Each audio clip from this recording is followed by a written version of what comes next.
Guys, welcome back to my channel. ఈరోజు నేను మా పెద్దత్తమ్మ స్టైల్లో వామాకు చారు చేస్తున్నాను. So just have a look at it. మా అత్తమ్మ వాళ్ళ అక్క చాలా బాగా వంటలు చేస్తుంది, సూపర్ టేస్టీగా. సో తన స్టైల్లో వామాకు చారు.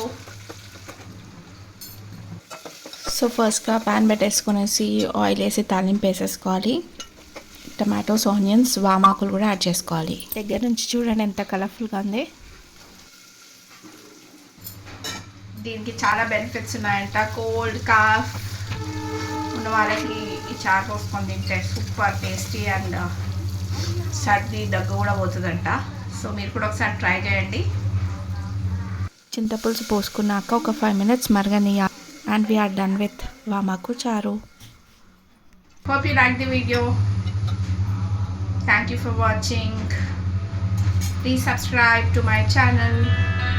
Bye bye.